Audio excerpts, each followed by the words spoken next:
Have you ever noticed that almost every form of education we receive growing up teaches us just one thing: how to win? We are trained to pass the next exam, to appear flawless in front of our bosses, and to prove to people we don't even like that we are living a perfect life. But what happens when you finally hit the metrics, secure the outward stability, and then in the dead of night, sit on the edge of your bed, staring at the ceiling, feeling a massive hollow loneliness that nothing seems to fill? Who teaches us what to do then? Today, I'm not here to give you a lecture on career growth. Instead, I want to ask you to drop a like, save this video, and spend the next 15 minutes with me stripping away the heavy armor we wear every single day. We are going to look for a different kind of education. Not one designed to survive the judgment of society, but one meant purely for self-preservation, to give yourself a place to breathe when life gets heavy. To do that, we're going to step through the fog of 1,000 years to meet a few old friends from classical China. They were poets, painters, and philosophers who sat exactly where you are sitting. They dealt with corporate betrayals, shattered ideals, and the crushing helplessness of mortality. But they left behind an incredibly gentle form of emotional therapy. The healing power of being completely insignificant. The subtext of modern society is toxic. You are the center of the universe. You must shine. This illusion is the root of almost all our anxiety. But if you look at a landscape painting from 1,000 years ago, you'll notice a strange recurring pattern. The great masters never placed human beings at the center of the canvas. In fact, you have to strain your eyes against the massive, all-consuming mountain peaks, roaring waterfalls, and endless forests just to find a tiny microscopic figure in the corner, a farmer carrying a bundle across a bridge, or a hermit staring blankly from a thatched hut. These ancient sages were trying to tell us something vital: stop taking yourself so seriously. In the grand scheme of the cosmos, you are just a speck of dust. That sounds depressing at first, doesn't it?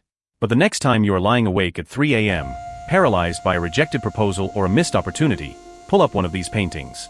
In the presence of a natural world that is billions of years older, infinitely more majestic, and beautifully indifferent to your existence, what do your earthly ambitions, your small victories, and your perceived humiliations actually matter? When the fast-moving mist swallows the mountain peaks, the universe doesn't care if you were celebrated or disgraced. Acknowledging your own insignificance isn't an admission of defeat, it's a jailbreak from the suffocating prison of your own ego. Permitted melancholy, you don't have to smile. One of the most exhausting things about the modern world is the demand for emotional correctness. Even if it's pouring rain inside your soul, you are expected to look into the mirror and force a synthetic smile before stepping outside. The poets of classical China refused to play that game. Their entire culture was suffused with a redeeming air of melancholy.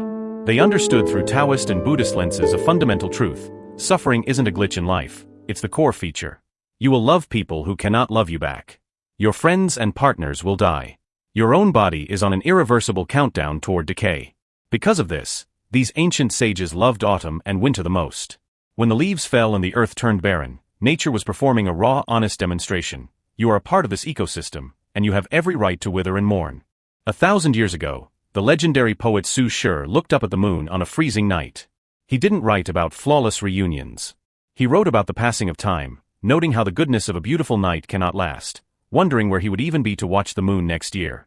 And the poet Wang Wei, after burying an old friend among the oaks and pines of a quiet mountain, didn't try to find a silver lining. He simply rode away on his horse, leaving his friend's bones under the timeless white clouds, noting that only the cold stream continued to flow back down to the busy world of men. Hearing these words doesn't make you despair. It does the opposite, it makes you feel less persecuted. You realize the sorrow you carry tonight isn't a unique curse handed to you by a cruel fate. People wept over the exact same things a millennium ago. Grief is simply the price of admission to being human, and you are not alone in it. Mastering the art of low-cost tranquility.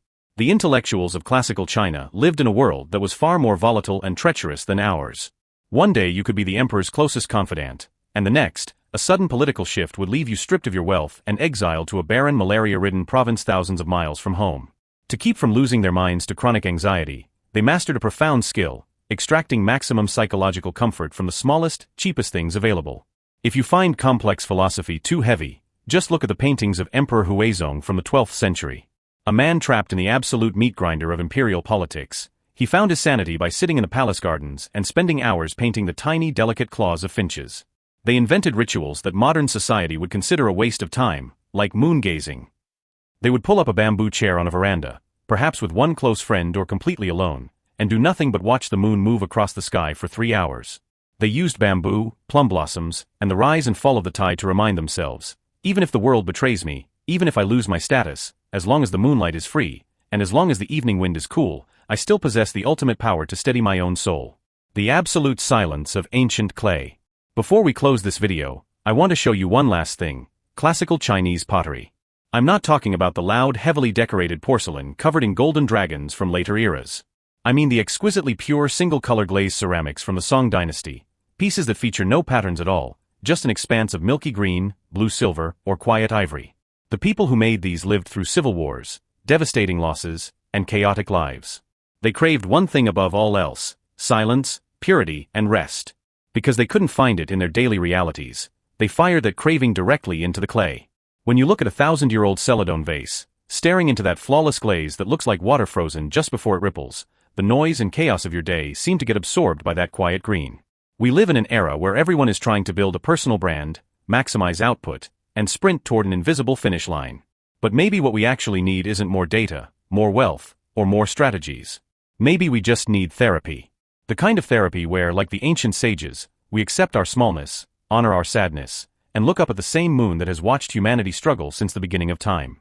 Closing the algorithm loop. Thank you for walking through this journey with me tonight. When you turn off your screen to go to sleep, if there is a lingering worry or heavy thought you are ready to let go of, leave a comment below with these words: "The mountains remain, the wind arrives." Let it be our shared code for laying down our burdens tonight and making peace with ourselves. If you found comfort in this deep dive, please make sure to like, save, and subscribe to. Share this with someone who is quietly white-knuckling their way through a tough week right now. Let them know it's okay not to be strong tonight.